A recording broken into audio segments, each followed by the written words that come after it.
Reading through the Bible in 1 year, Day 6. Today's readings from the English Standard Version come from Genesis chapters 16 through 18 and the Gospel of Mark chapter 6. First, Genesis 16 through 18. Now Sarai, Abram's wife, had borne him no children. He had a female Egyptian servant whose name was Hagar. And Sarai said to Abram, Behold now, the Lord has prevented me from bearing children. Go in to my servant.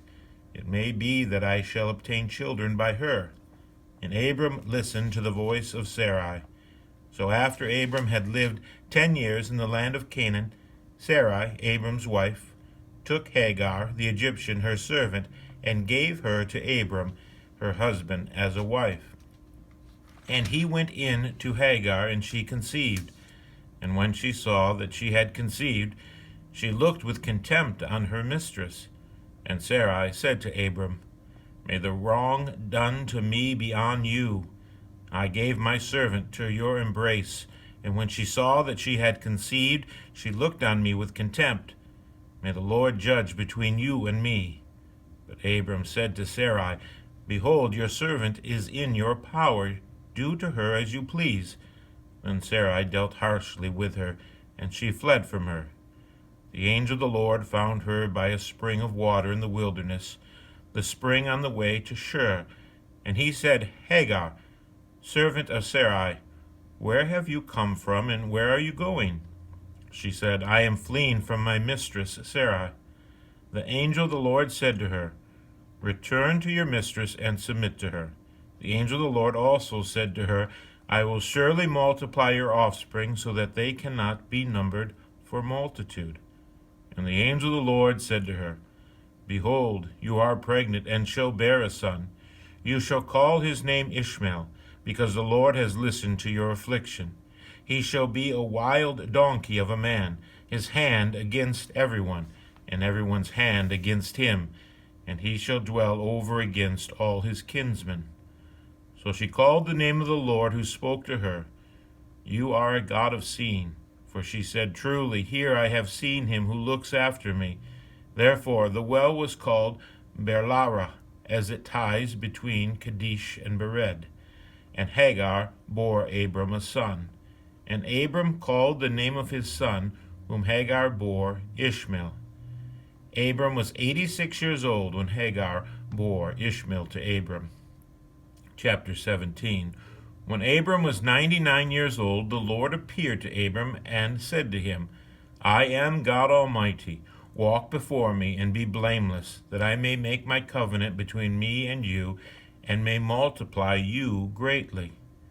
Then Abram fell on his face, and God said to him, Behold, my covenant is with you, and you shall be the father of a multitude of nations. No longer shall your name be called Abram, but your name shall be called Abraham, for I have made you the father of a multitude of nations. I will make you exceedingly fruitful, and I will make you into nations, and kings shall come from you. And I will establish my covenant between me and you and your offspring after you throughout their generations for an everlasting covenant, to be God to you and to your offspring after you. And I will give to you and to your offspring after you the land of your sojourners, all the land of Canaan, for an everlasting possession, and I will be their God. And God said to Abraham, As for you, you shall keep my covenant, you and your offspring after you throughout their generations. This is my covenant, which you shall keep between me and you and your offspring after you. Every male among you shall be circumcised. You shall be circumcised in the flesh of your foreskins, and it shall be a sign of the covenant between me and you. He who is 8 days old among you shall be circumcised. Every male throughout your generations, whether born in your house or bought with your money from any foreigner who is not your offspring, both he who was born in your house and he who was bought with your money shall surely be circumcised. So shall my covenant be in your flesh, an everlasting covenant. Any uncircumcised male who is not circumcised in the flesh of his foreskin shall be cut off from his people. He has broken my covenant. And God said to Abraham, As for Sarai, your wife, you shall not call her name Sarai, but Sarah shall be her name. I will bless her, and moreover I will give you a son by her. I will bless her, and she shall become nations, kings of peoples come from her. Then Abraham fell on his face and laughed, and said to himself, Shall a child be born to a man who is 100 years old? Shall Sarah, who is 90 years old, bear a child? And Abraham said to God, Oh, that Ishmael might live before you. God said, No, but Sarah your wife shall bear you a son, and you shall call his name Isaac. I will establish my covenant with him as an everlasting covenant for his offspring after him. As for Ishmael, I have heard you. Behold, I have blessed him, and I will make him fruitful, and multiply him greatly. He shall father 12 princes, and I will make him into a great nation. But I will establish my covenant with Isaac, whom Sarah shall bear to you at this time next year. When he had finished talking with him, God went up from Abraham. Then Abraham took Ishmael his son, and all those born in his house, or bought with his money, every male among his men of Abraham's house, and he circumcised the flesh of their foreskins that very day, as God had said to him. Abraham was 99 years old when he was circumcised in the flesh of his foreskin. And Ishmael his son was 13 years old when he was circumcised in the flesh of his foreskin. That very day Abraham and his son Ishmael were circumcised. And all the men of his house, those born in the house and those bought with money from a foreigner, were circumcised with him. Chapter 18.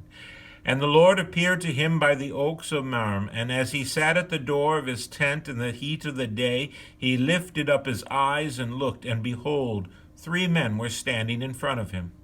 When he saw them, he ran from the tent door to meet them, and bowed himself to earth, and said, O Lord, if I have found favor in your sight, do not pass by your servant. Let a little water be brought, and wash your feet, and rest yourselves under the tree, while I bring a morsel of bread, that you may refresh yourselves. And after that you may pass on, since you have come to your servant.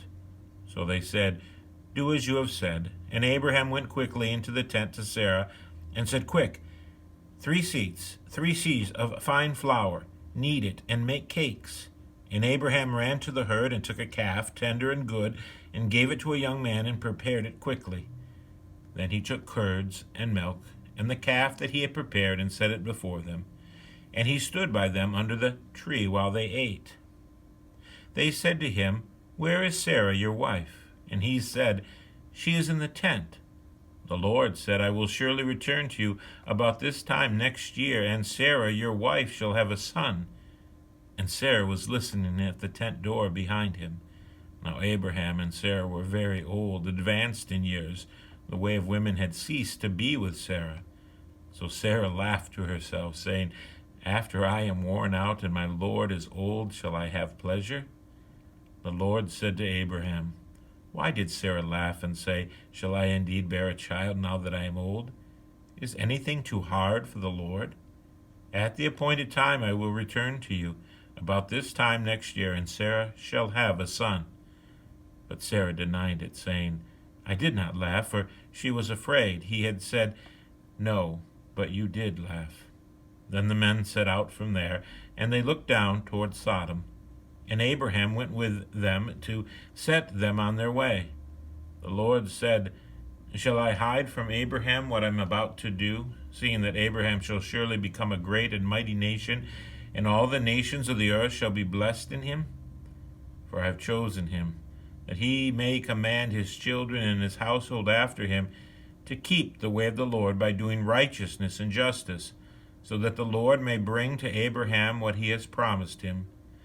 Then the Lord said, Because the outcry against Sodom and Gomorrah is great, and their sin is very grieve, I will go down to see whether they have done altogether according to the outcry that has come to me, and if not, I will know." So the men turned from there and went toward Sodom, but Abraham still stood before the Lord. Then Abraham drew near and said, "Will you indeed sweep away the righteous with the wicked? Suppose there are 50 righteous within the city. Will you then sweep away the place and not spare it for the 50 righteous who are in it? Far be it from you to do such a thing, to put the righteous to death with the wicked, so that the righteous fare as the wicked. Far be it from you. Shall not the judge of all the earth do what is just?" And the Lord said, "If I find at Sodom 50 righteous in the city, I will spare the whole place for their sake." Abraham answered and said, "Behold, I have undertaken to speak to the Lord, I who am but dust and ashes. Suppose 5 of the 50 righteous are lacking. Will you destroy the whole city for lack of 5? And he said, "I will not destroy it if I find 45 there." Again he spoke to him and said, "Suppose 40 are found there." And he answered, "For the sake of 40, I will not do it." Then he said, "Oh, let not the Lord be angry, and I will speak. Suppose 30 are found there." He answered, "I will not do it if I find 30 there." He said, "Behold, I have undertaken to speak to the Lord. Suppose 20 are found there." He answered, "For the sake of 20, I will not destroy it." Then he said, "Oh, let not the Lord be angry, and I will speak again, but this once. Suppose 10 are found there." He answered, "For the sake of 10, I will not destroy it."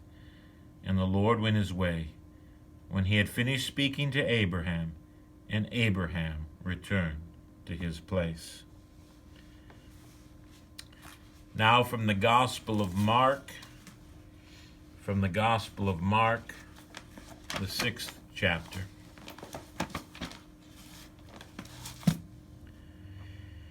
He went away from there and came to his hometown, and his disciples followed him. And on the Sabbath he began to teach in the synagogue, and many who heard him were astonished, saying, "When did this man get these things?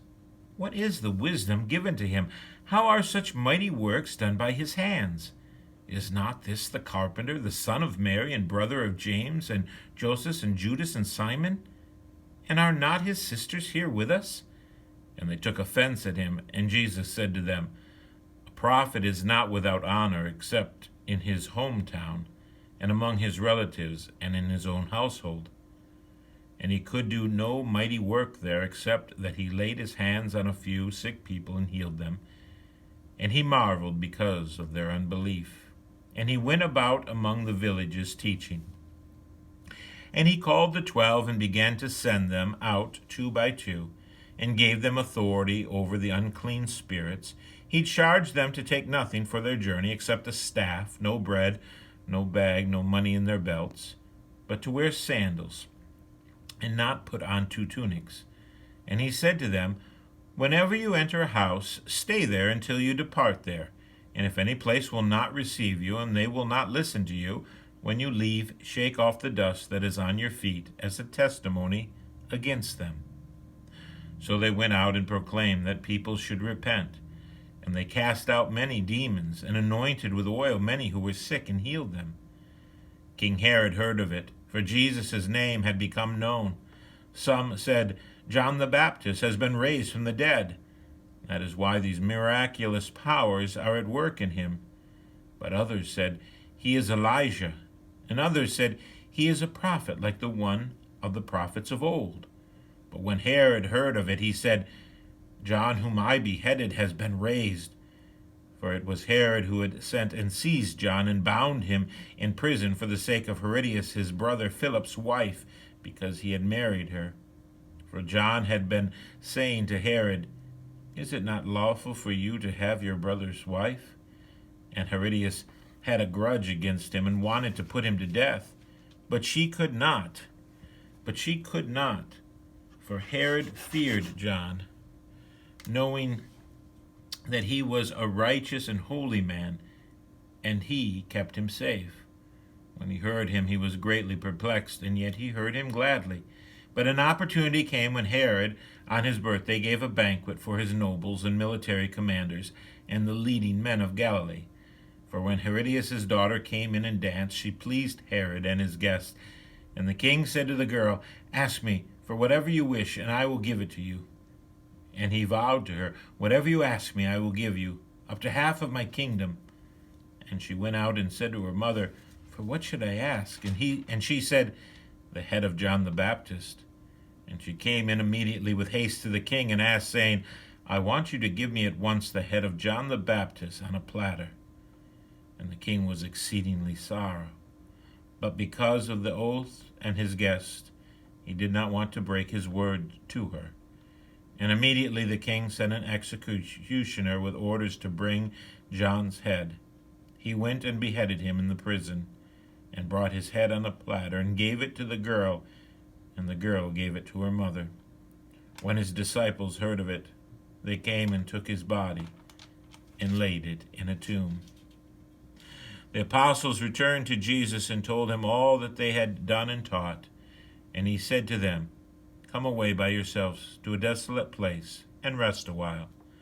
For many were coming and going, and they had no leisure even to eat. And they went away in the boat to a desolate place by themselves. Now many saw them going, and recognized them, and they ran there on foot from all the towns, and got there ahead of them. When he went ashore, he saw a great crowd, and he had compassion on them, because they were like sheep without a shepherd. And he began to teach them many things. And when it grew late, his disciples came to him and said, "This is a desolate place, and the hour is now late. Send them away to go into the surrounding countryside and villages, and buy themselves something to eat." But he answered them, "You give them something to eat." And they said to him, "Shall we go and buy 200 denarii worth of bread and give it to them to eat?"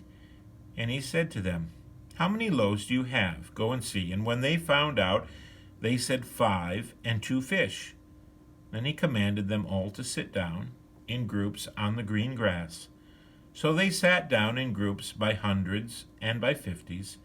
And taking the 5 loaves and the 2 fish, he looked up to heaven and said a blessing, and broke the loaves, and gave them to the disciples, and set before the people. And he divided the 2 fish among them all. And they all ate and were satisfied. And they took up 12 baskets full of broken pieces and of the fish. And those who ate the loaves were 5,000 men. Immediately he made his disciples get into the boat and go before him to the other side, to Bethesda, where he dismissed the crowd. And after he had taken leave of them, he went up on the mountain to pray.